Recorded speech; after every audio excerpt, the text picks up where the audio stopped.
Welcome to the Real Estate Fight Club, a podcast for agents where you'll witness a battle of opinions about topics affecting your real estate business.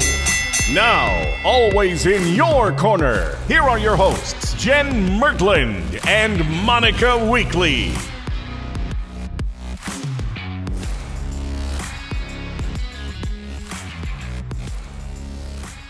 Welcome to another episode of Real Estate Fight Club. What's up, Jennifer Mertland? You know. What? What's the best thing that's happened to you in the last week? Oh my God. I have a lot. Did I throw you off with that question? No, but I didn't want to be irritating. So when I was little, I'm pretty short. And I was pretty short when I was little. I'm also Irish. And I would win, no shit, every contest at my school. I got a limo ride one time. I won money, all this stuff. Does not surprise me. Seriously asked my mom. I was like, am I a leprechaun? So it has carried into my adult. I'm still short. Yes. I still win stuff. I'm not the lottery. I don't play the lottery, but I still what you did. I don't know. I think that's different. Okay. I have a lot of really lucky things happen to me. And I really honestly almost still think I'm a leprechaun. I think you're a leprechaun too. But I don't want to take anything away from your fantasy of a leprechaun, but I want to say this. The reason you're lucky is because you freaking show up in every way. You work your way to luck. I don't think you should think that's some Irish fairy tale land coming to help you. I just like having it both, But what is that definition of luck? Opportunity. Where hard work meets opportunity or something like that. Yeah. It's hustle, man. Yeah, that's right. Yeah. That's why you're lucky. Although I did have a boss. I was a tennis instructor at a country club all through college, in the summers. That was my job. And I had this crazy guy who was my boss. He was gal. That's so funny. I worked there. I wasn't a country club gal. I was an employee. Yeah, right. Okay. So this guy, he was one of these crazy old, eccentric kind of, tennis pros. And he always used to say, I'd rather be lucky than good any day of the week. Yeah, man. Yeah, that's right. Me too. I like it. All right, let's get down to business here at Real Estate Fight Club. We got something to fight about here today. And today that is this. What are the top negotiating strategies to win a deal? What do you know if we're going to fight about this, but I'm definitely going to be hostile in whatever I say. I feel hostile. We would expect nothing less. But I feel okay, you go first. I think what's going to happen, here's what's going to happen. Your hostility is going to come out with what you shouldn't do if you're trying to negotiate a freaking good deal. Did you already read my notes? No, see, I know you so well. This is going to flip on its head to be how you can ensure that your clients do not get the deal. Right, exactly. That's really funny. Go first. My first tip is don't be annoying. Yes. Don't be annoying. Define annoying. Don't be annoying. What is it? If you have a group of friends and there's nobody that's annoying, it is you. Okay. So not you. You're great. Not you specifically. Okay, I'm just saying in general. Yeah. Okay. But I think also the second tip is you do have to call that listing agent and you want to ask questions. You want to find out as much information as you can about the seller, about what they want, about what they're looking for in an offer, about their timing. What are they looking for? But don't be annoying about it. Just be normal. Just be right. Normal. Right. It's funny that you say that. Recently, I had a listing and we were going to be in multiples. It was one of those listings and a gal called and she asked great questions and shared just a little enough about the buyer where I was like, cool. Don't give too much. No, not too much. And I thought, awesome. Really liked her. 10 minutes later, phone rings. No. It's her again. Hey there. You liking this video? Go ahead and hit subscribe so you get all the latest videos. Stop. Wanted blah, blah, blah, blah, blah. Great. Answered the question. I'm not kidding you. 20 minutes later, Phone rings. Why? It's her again. So now Why? we've crossed over the like helpful to, okay, well, because she had another thought and another question and not like she didn't gather her thoughts concisely for the call. And it was just too much. And I was That's like, annoying. oh, this is not going to be fun. Of course. I mean, if she brought the best offer or whatever, I would have dealt with it. But I was thinking the whole time, like, God, I hope this is not the best offer. I know. Well, right. So there is like this line, right? Of like, well, the seller gets to decide about the offer, but we are also people, right? And even if we try, well, especially me and you, and I feel like most of our listeners are like this, we do not hide our feelings very well. So like, even if our mouths are like, we need to take the best offer, our eyes are rolling like this agent is a lunatic. Yeah. And you would think that like, if that agent's a lunatic, also their clients are. Yes. Yeah. Well, you're wondering like, can I trust her now? Does she have her shit together? Like what's going on here? Yeah, it's so true. What happened? I think that relationship, what? Oh, what happened? Not her. It wasn't her. It wasn't the best offer. Too bad. So sad. This goes into like what my first answer was going to be, which is relationship with the agent and positioning of the offer, like two kind of broad categories. But I remember Sharon saying when she first, this is my wife and business partner, when she first got licensed. Hey, Shishi, I remember her saying something to the effect of, our discussion was around your relationships in this market help you win deals because we were winning buyer deals. So it's so true, but that doesn't mean if you don't have relationships that you're not ever going to win a deal. It's just a really important thing to keep in mind as you grow your business, that will end up being a lot of people. We get a lot of questions like, and we did a podcast on this, like, should you friend other realtors? Yes. Because it's a relationship-based business. Yeah. And don't be a douche, man. Right. You know what I mean? Like, just don't be annoying. Don't be a douche. Answer your phone and be nice. That's it. Yeah. Honor your word. If you do those things, you're good to go. But like, yeah, if there's competing offers, they're exactly like, how many times do we get exactly the same offer? Like literally a lot. Very often, lately. Now, anyway. Let's say the lenders are similar, right? Because that's the first thing we go to. Like, is this regional lender versus big box? No, they go unnamed. Yes. Yeah. Like, which lender is this? Okay. Let's say the lenders are the same. Then it's like, well, have the clients, they ask, have you worked with these agents before? They will ask that. And if you are an agent that they have worked with before, or you're not a douche, you honor your word and you're not annoying, they're going to pick your client. Here's how that conversation goes. And if you can imagine this conversation, you can decide what helps you. And we got to talk, I guess, about negotiation strategies, because that was the question, but this is the start of all of that. This is how you start negotiating. It's the first call. That's right. You got to get in the door in that way. But the conversation goes with me and my seller. Hey, here's offer A, here's offer B. Here are the major differences. Basically, they're the same. It looks exactly the same. You get to choose. I will tell you this. I've worked with this agent. She's amazing, completely on top of it. Right. Also, she shared with me that her buyer's best friends live in the neighborhood. Yes. Like that's the conversation that's going on with the sellers. And they're like, oh, that's good. So, I will say both of these, no way to predict, way to predict. But if you're looking to hedge your bet, here's where I'd go.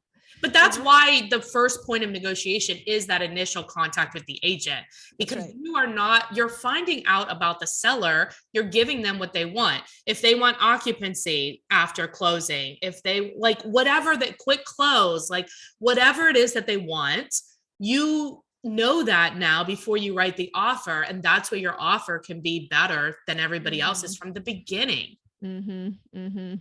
What do you think about, okay, so you submitted the offer, you've had the conversation, you've done the best you can positioning it there. What do you think about saying to the seller's agent, hey, if there's anything that your sellers need that you think we could adjust and get this done, let us know. In other words, opening that door for like a comeback from them. What do you think about that? I think that's okay, but I think part of that's part of the beginning, right? And so from like a listing standpoint for negotiation, this conversation with the buyer's agent is also super critical, because from the listing agent standpoint, you will now know if those buyers are open. Because they'll tell you things like their best friends live in the neighborhood. You know what I heard? We can get more money. Right. You know what I mean? Like it's down the street from their mom. They grew up in this, like whatever. This is their fantasy house. They must have it. Like they lost 4 contracts already. Well, you don't want to lose another one, do you? No. But along those lines, please don't say, if you're the buyer's agent, don't say, oh yeah, we were just under contract and we walked away from, it fell through or something. Like, don't tell me that. Do not. I mean, you can tell me. You can tell me. Yeah, actually, I would like to know, but don't say that. But that was actually my third point too, is prepping the buyers. So that's why a buyer consultation is so important, because it is part of the negotiation also. And the prepping of them about the market and what to expect in this market is part of the negotiations. So if you've had your buyer consult, you've signed your buyer agreement, this is like, let's say this is your first time going to look at houses, they should already know what to expect. And if you're in a market like most of us, where we're going to be in the house with a bunch of other people, they're going to likely get competing offers. The average in this area goes X% above the list. They should know that shit before you get there. It's a lot of prep work, but it's like anything. If you think about like anything in your life, the winning the deal is the result of the prep work. The prep work is the negotiation. The win is a result of the work you've done to get there. Yeah. And a lot of that in this is expectations. You're right.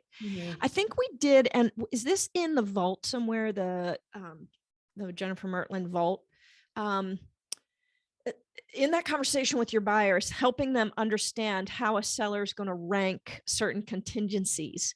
So for instance, cash is king offer, cash with no inspection is top of the heap. I don't think we have that. Let's put it in there. Okay. I'll try to recreate it. So I do this drawing with my buyers and I say, cash. Yeah. No contingencies. Right. Very hard to beat that. Can you do it? Can you be a cash with no cash? Depending, they'll have to come up potentially. So it's like, what does the cash have to be? Because a lot of people like during hot markets, they'll call and say like, hey, I have cash. And first of all, if you talk to your financial advisor, the interest rate at that time when you're calling could be so low that paying cash is dumb. Right. You're better off getting fully underwritten and you can close in the same time frame.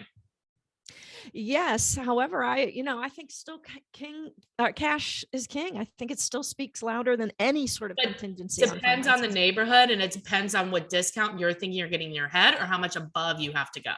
Right. Well, then we would say top of the heap is full price cash. Or above, potentially. Or above, yeah.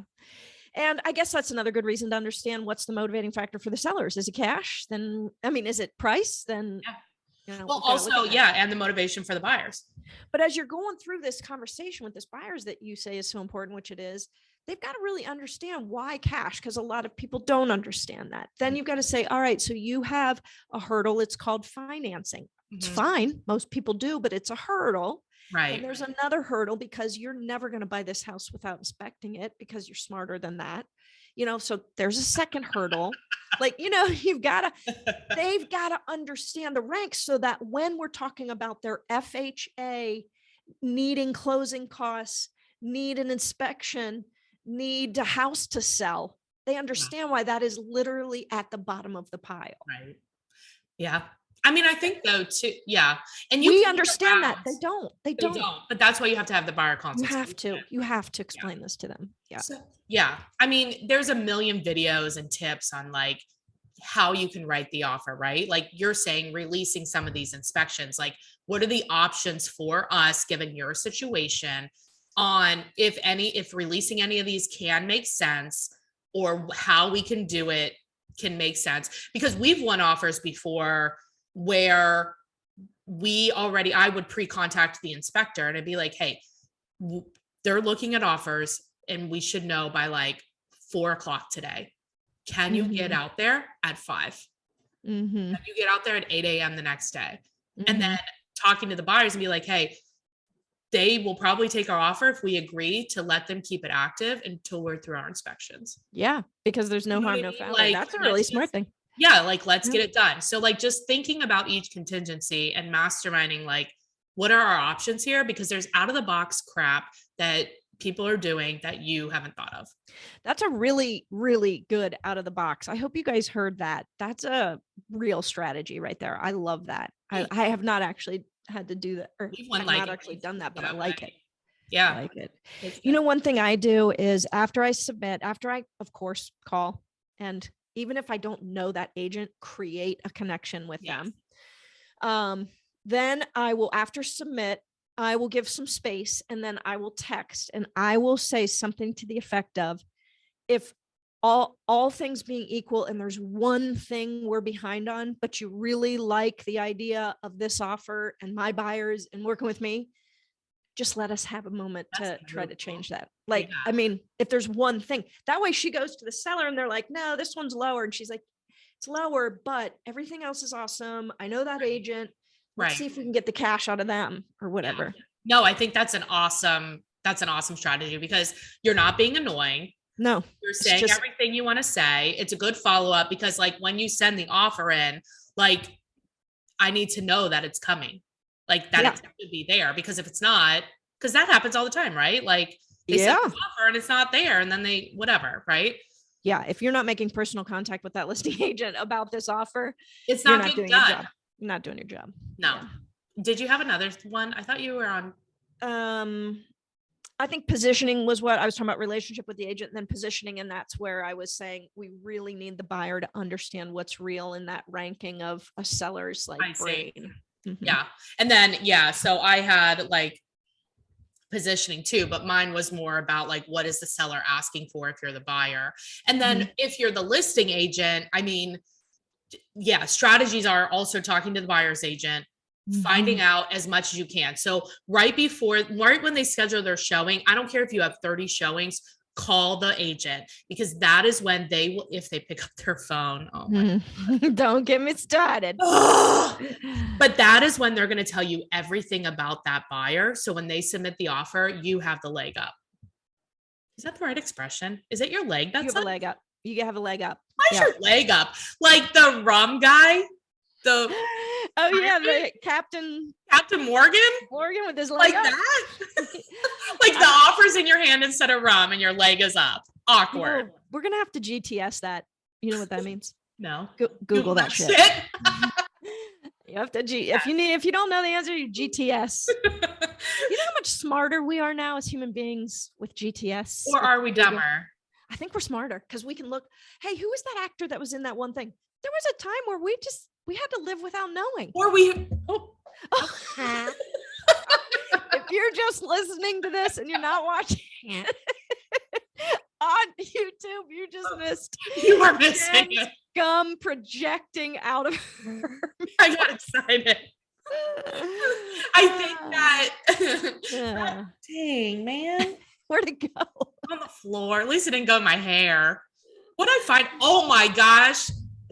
I have to tell you a funny story. What? We were in Colorado and I like felt something land on my head and it was not snow. And I was like, that hurt. Like, what the heck? And I looked up, a bird shat on my head. No. I was so lucky because it was like right in my part and it wasn't runny. It was like perfectly like consolidated together. It was like a dollop of shit. Yeah, but he tried to knock me out. He did. You know what? That happened to me one time when I was working downtown. I was really young in my 20s and I was working downtown. I was walking to lunch and I was walking down an alley and I thought rain from the gutter got in my hair. And so I took my hand and like went through my hair with my fingers because I thought it was water and it was poop. Oh, so gross. So unlike you, I spread the poop all throughout my hair. So gross. See, I like to look at my surroundings before. No, I'm just kidding. Yeah, right. But all right, I feel like this episode's gone on for too long. Let's take a break, hear a word from our favorite partners. And when we come back, who knows what's going to happen. I actually have a parting thought that I think might please impart your tie this together. Okay. Wisdom on us. Here we go. Hey guys, it's Monica here. I am so excited to introduce you to Real Estate Fight Club's newest partnership, Cyberbacker. Cyberbacker is the best in the business for virtual assistants. How do I know this? Because I am a Cyberbacker customer and I love this company. I have my favorite, Frances. She is my Cyberbacker, been with me for over a year. She's amazing. She makes me better. She's eager to help. She's on time. She's disciplined. She's awesome. And this company, Cyberbacker, has figured out the system from the interviewing process to find out what I need, to the interviewing process to interview several Cyberbackers, to the onboarding process, to the training process. Very buttoned up, very awesome. You and I both know it's time for you to leverage. It's time for you to take that step, and Cyberbacker is a really safe, awesome solution. Make sure to mention Fight Club and you will be getting a free gift. All right, do it. Make the call. See ya. Welcome back. Let's get back to the battle inside of the ring and close out with our final round. You know, Jen, I was thinking about the original question, which of course was, what are the top negotiating strategies to win the deal? And here's what's interesting. You and I, of course, went mostly into this relationship positioning and a couple tips that were really good. But what's funny is we're not doing a lot of negotiating right now. That's why the answer in the time of the market we're in isn't a lot of back and forth. I mean, no, I guess you're right. It's really not. It may be like positioning tightening it up. Right. Yeah, you're right. But think about the market like 4 years ago. You were negotiating. You would submit an offer and there would be back and forth. Yeah. Oh my God. I'm thinking about like when we were doing short sales and trying to negotiate with the bank. Oh, and the time and the back and forth and awful. So I think that's one reason it didn't feel like a full negotiating conversation, because you have to position to win and there's not a yeah, but I also think that sales skills is important here. And a lot of about sales skills is relational and about people and their psychology. And that's just not quantifiable necessarily. Yeah, I agree. Language. Agreed. All right. Any parting thoughts on your end? Just win the damn deal and get it done. And if you're submitting a few contracts and it's not getting accepted as the buyer's agent, the buyer will stop trusting you. Bring somebody else in before you lose that client. That is my parting word. Refer them out. Or bring somebody else in. I don't know, something. Do something different before they fire you.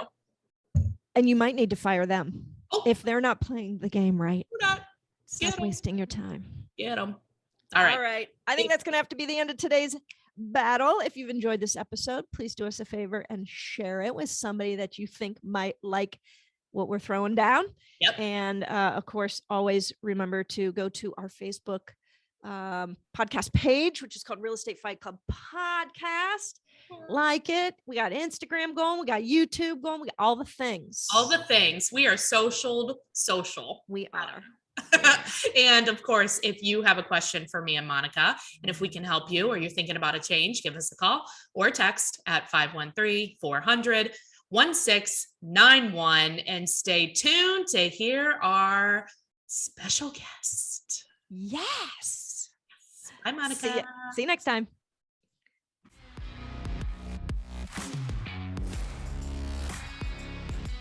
All right, I am here with our tiebreaker, Sheryl Houck. Hello, Sheryl.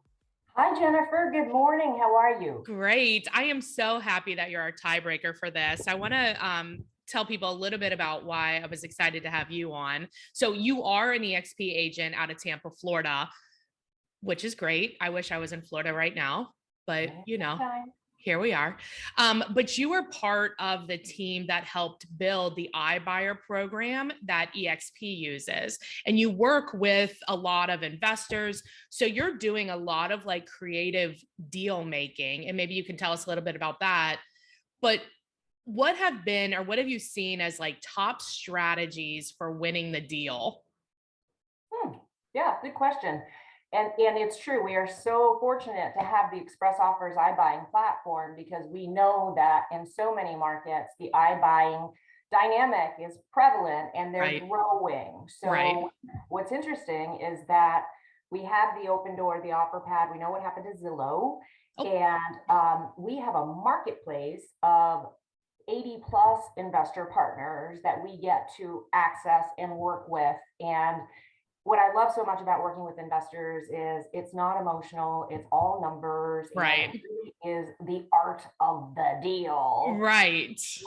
So when you do multiple volume transactions with these investors, it's more streamlined, and it is, you distill it down to the negotiation piece of it. So I love that part of real estate. So you want to talk about some of the tactics, negotiation tactics that we as real estate agents use?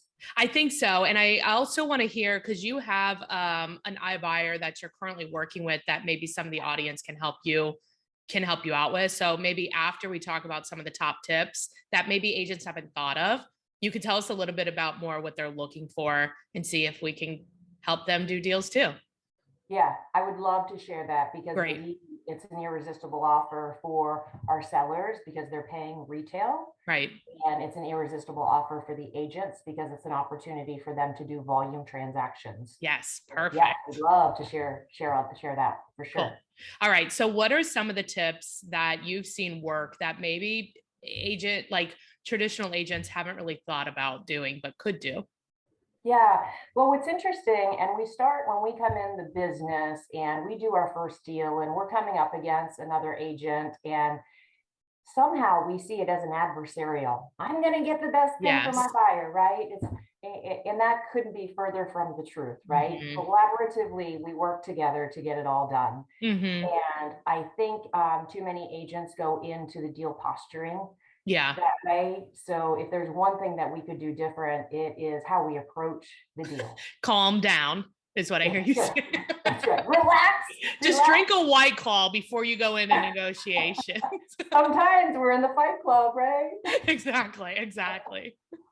But I like that. So having the mindset of we're here to work the deal to get the buyer and seller to agree, but we are partners and we need to help them come to an agreement. Sure. That doesn't mean we lay down and we're a puppy dog when we work with the cooperating agent. Yeah. But I think that initial approach is really important. We want to be a pleasure to work with. We want to convey that we know what we're doing, and that in a multiple offer situation, you need to make yourself stand out somehow, some way. So right. I would say that would be number one, especially in this market. Do you have like tips for how to stand out? Well, especially when you're writing up your offer, to bulletproof your offer. Yes, we have gotten really great at bulletproofing the offer, because you know as well as I do, Jennifer, if you just have one little piece of that contract that is way off the bell curve, if you put a 15-day inspection in there instead of 5 to 7, right? The experienced listing agent is going to say, I'm not sure about this agent. They should know better, right? Right. No, that makes sense. Okay, I like it. Yeah. What else?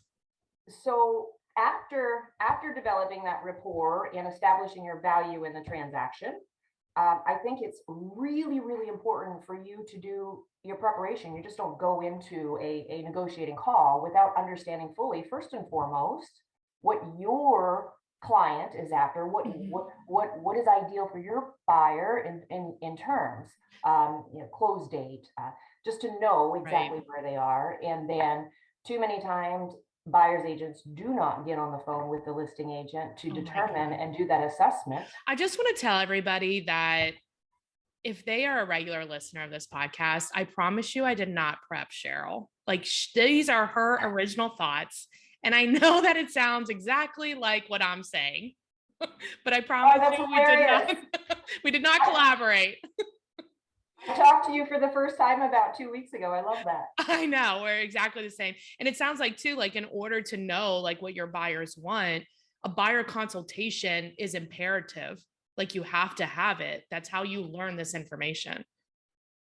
And Jennifer, it really is not rocket science. We're distilling it down to the very, very basics, right? Right. Exactly. Yes. So know what they really want, not like what they tell you they want. What do they really want? And that requires asking them questions. Yeah. And having them self-discover, right? Yes. That's the hard part, because you're like, I know what you want. Now you have to know. Yeah, it really is. And that if there's one skill that we agents could work on, I don't care if you've been in the business for 2 years or 20 years, is the power of asking questions to Right. lead a conversation. And I imagine that you use that when you're talking to the agent, you know what the buyer wants, you said, and you're using those, you're asking questions to the agent, a listing agent, or to the other, if you're, depending on what side you're on, to the cooperating agent that can help you structure a deal, right? Yeah, you're right. And if it's a great day and you ask one question and that listing agent just Mm-hmm. hey, just shut up. Yep, exactly. Because it's then that you can discover all kinds of information, not just the responses to the questions that you have for her. So, you may get lucky. What if have you had that buyer that actually has a sales contingency in this market? Oh, And yeah. it's very rare, but if you learn in conversation with the listing agent that, hey, their new build isn't quite done yet, and they would love 4 months, 5 months. Right. It's only in those conversations that you can determine those things. And we've gone so far as to use other cash offer funds. I'm a big proponent of cash offer consultants. There's so much cash in the marketplace right now. Mm-hmm. But relying on those funds like Home Partners of America and knock, those programs that will bridge in a cash transaction. So a VA buyer or FHA buyer, they're not stuck in that multiple offer situation, Right. getting beat out by cash offers or. Yeah, we may have to do another video about that, because I think a lot of people don't know about those. There's a handful of programs out there that really work, and they're only charging maybe a point or something like that, which is not that much in order to get a house. Yeah, again, I'm sorry, one of my squirrels got out of my squirrel farm. Okay, back into the farm. Okay, so you're saying and you can have this conversation, ask the question, because you've already built trust by presenting a bulletproof offer and right, and by having the rapport with the cooperating agent. Jennifer, I love that you said that, because I think the number one thing is trust. Yes. And I have to believe that there's no coincidence that experienced seasoned agents, 85 to 90% of their business comes from their sphere of influence, from people that know them, love them, and trust them. Right. To me, it's a harder gig to work with those Zillow leads or those cold leads. And for newer agents that are coming into my group, I all day long, pour into those, put them on campaigns, systematically touch those that love you and trust you already, because you don't have to overcome that learning curve. And you're right, Sheryl, but this is where we part ways. No, just kidding. I mean, are we breaking right. up already, Jennifer? It's only been 2 weeks. We're in a fight. Exactly. But you're right. Do you have a final tip for us on how to win the deal? I would just say, after assessing the situation and learning exactly what your clients want or need, and then assessing the situation on the seller side of what they want and need, it's just a matter of marrying the two. Yeah. But it's also a matter of because most agents will do less than 10 transactions, right? And some even less than 5. So if you're an agent that's doing less than 10 transactions, and this single deal represents, 10% of your annual income, you have to get to a place where you can pull yourself and your wants and your needs out of that transaction. And it has to be focused on getting it together and helping your client. Mic drop. And that is a huge tip. If you're coming from a place of commission breath, this is more about you as the agent, then I think that we need to reassess why we're doing what we're doing, right? Well, and the easiest way to get out of that is to do more deals. Yeah. Because if a deal represents, if you're doing, say 30 deals, and a deal represents, it's not that much of your annual income, it's very easy to get out of the way and see it from your client's perspective and help them better get more what they want. And if you're only doing 3, 5, 10 deals a year, how do you get skilled at any one thing? Because mastery is through repetition. Right. And you're only writing, 10 contracts, if you're only negotiating 10 deals. Yeah. And that brings me to I'm so passionate about how I built my business and how I was able to, as a single mother, really flourish my career. And that was through volume acquisitions for some of our larger investors. Yeah. Tell us about that and how our listeners can help and earn more money and do more deals and all that with you. Yeah, Jennifer, and it's not for every agent. It's not easy, but it's worth it. I can tell you that my biggest month working for some of these larger iBuyers, I had 36 transactions with an admin. I mean, it's a very Nice. profitable, lucrative business. In And a right month. now, That's in a great. month, in a Yes. month, yes. That's And good. You beat me. My largest month was 25, and it was also with an iBuyer. are you a little competitive, Jennifer? I Oh think man, I'm so competitive, but that's good. I like 32 better. I I want to think do that 32. that we need to talk because our investors are working in multiple markets. So when they approached me last year and asked me, knowing that I worked for Express Offers, our marketplace of iBuyers with EXP, they approached me asking if I could help them get 800 to 1,000 properties a month in 24 different markets. Nice. Given our national network, because we're the largest independent real estate company that's licensed in all 50 states. So that Right. gives us a unique network to do things that other brokerages can't do. So, But can they be, because a lot of our listeners, they may not be at EXP. So can it be agents outside of EXP as well that can help? Yes, for this particular investor, they could. For Express Offers, obviously that's reserved for our EXP agents, and there's a certification program so we can train these agents up on how to effectively work with them. Right. So I'm building out a national network, a national team right now, and we're opening some other markets. So Oh, cool. yeah, absolutely. And yeah, for a referral fee, I'm happy to collaborate. And I've got a passion for this because I think that we are right now with all the cash that's flowing. You can do a study of your farm and you're going to be blown away at how many Yeah. cash transactions are going down. But It's so many cash transactions. And I agree with you. I mean, I think if a lot of people maybe have a bad taste about working with investors, but working with like an iBuyer investor is a lot different than like Billy Bob who invests in 5 houses a year. I mean, you're talking about this is a big company. They have their systems.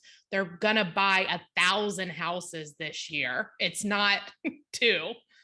Yeah, and you're saving your sellers from going into contract with a corporation for profit like Open Door and OfferPad without representation. Right. Just go to the Better Business Bureau to do some research on how that's turning out for a lot of sellers. Yeah. So it's a win for the seller because they're getting you representing them.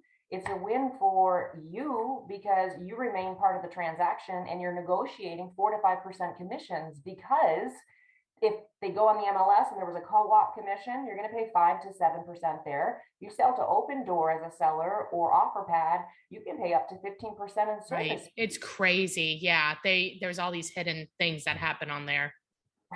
Right. But as a cash offer consultant, you can vet all of their selling options. And then finally, if you want to be inconvenienced and get your house show ready, I think this is what the open market would give you. But then again, we have an appraisal over here. Here we have a retail buyer, cash buyer, no appraisal. Then we'll do an inspection to protect their investment. But it's a system. So if you can get yourself that system. And I think it's just like to know about the program. It's another tool in your tool belt. And as an agent, it makes you look like smarter that you have all these different ways, then you can focus on what's best for them. You're exactly right, Jennifer. We need to bring more value to the marketplace. We need to be better. And that's the collaborative nature that I love so much about our national network. We work together to be better. Awesome. Well, Sheryl, if people have an interest in learning more about iBuyers, or they have an interest to see if you're looking for agents in their market to help you, what is the best way to get a hold of you? If you are an EXP agent, Workplace is a Workplace Messenger is the best place to work with, to reach out, and Facebook. Otherwise, if you are not in Workplace, Facebook is a great way to reach me, and I can certainly share my Calendly link and we can get on and have a discovery call. Would love That's that. perfect. All right. And to find her, Sheryl is SHERYL and Houck is HOUCK when you're looking on Facebook. And I had to insert my middle initial, because I'm not the only Sheryl Houck. What? You're number one in our eyes, Sheryl. Is she a realtor too? No. Too bad. That'd be Thankfully. funny. I know. All right. Well, we appreciate you being on and sharing your insights. Thank you. Thank you for having me, Jennifer. It was fun. Bye. Bye.